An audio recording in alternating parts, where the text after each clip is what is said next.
Hey guys, another Explorer. You can tell I like the double offset cutaway guitars. I love an Explorer. When I was a little kid, I actually made one.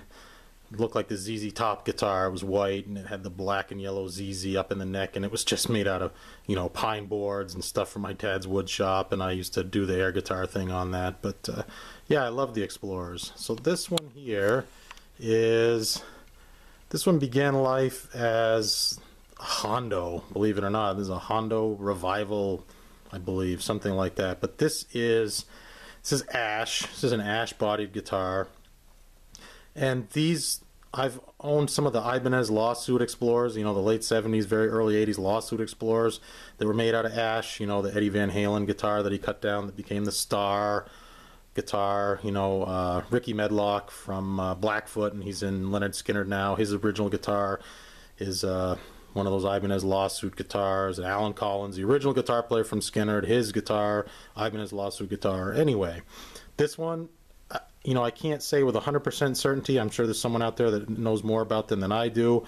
But, I've owned and played some of those. And this guitar is made to the exact same specifications as those. The ash wood, just the neck shape, the neck joint, just everything about it it's identical. It had to be made in the same factory, if not, made maybe just later time. Apologize for that if that offends anybody, but that is a Gibson decal, very poorly done decal on that headstock there. This one came with a vintage trem.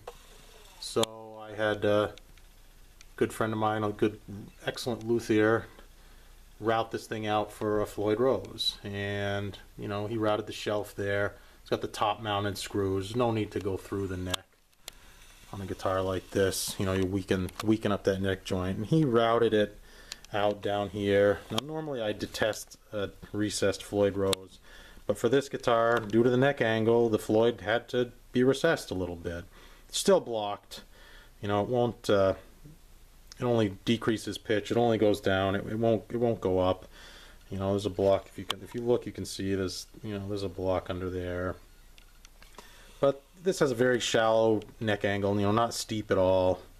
So it required that, and that's a really nice, hard to find now, old school gold Floyd Rose. With a screw-in arm. That's just a made in Germany. From the '80s. A really, really nice piece. The pickups they're Duncans. I can't remember which ones. They're double creams, both of them. You can't get double cream Duncans unless they come with covers on them, as we all know. So these came with the gold covers. Somehow, Larry DiMarzio managed to get a patent on a double cream colored pickup, and wondrous to me that he was able to accomplish that.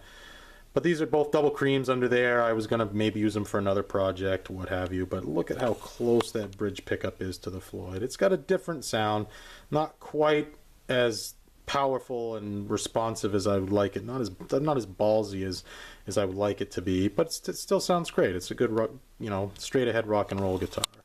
So I changed, the speed knobs on this. Really nice Gibson piece. I gutted this thing. Every bit of it was just thrown away. The pickups, every bit of wiring, the three-way switch, everything was gone.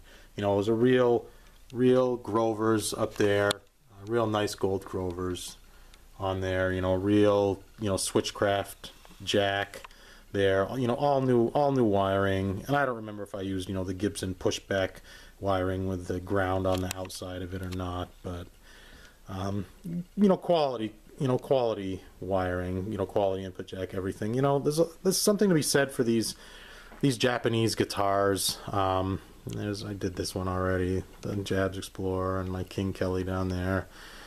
There's a row of Explorers, and I've got a Star I'll get to at some point. But these Japanese guitars, these ash body guitars, there's some great stuff out there. The electronics, they're not that great. They suck. They're really cheap. No name pickups. They're wound. It's like the pickup brand pickup.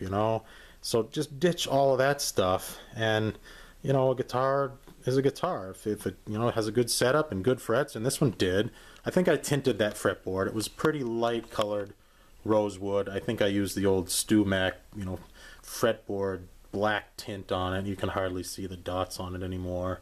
A little more difficult to play. I really rely on the dots. Some guys don't. I do. But this is a nice guitar. It's a nice playing, nice sounding guitar with those Duncans. This is bound. This is, that's what they did in the day. And not like the lawsuits. The lawsuits didn't have this, but this series is bound. And since this one already came with a vintage trem, dropping that Floyd in there, Frankensteining this thing with the good old Floyd was just, it's just the way I wanted it. So yeah, if you can pick these up cheap. I want to say this was, maybe it wasn't $300. Came with a nice hard shell case on eBay.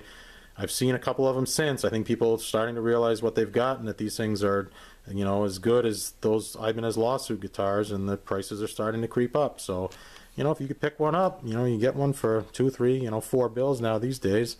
I would highly recommend it. So, there is my Hondo Revival Gibson logo sticker on the headstock guitar, and I hope you enjoyed this little video. It's a great playing, great sounding guitar.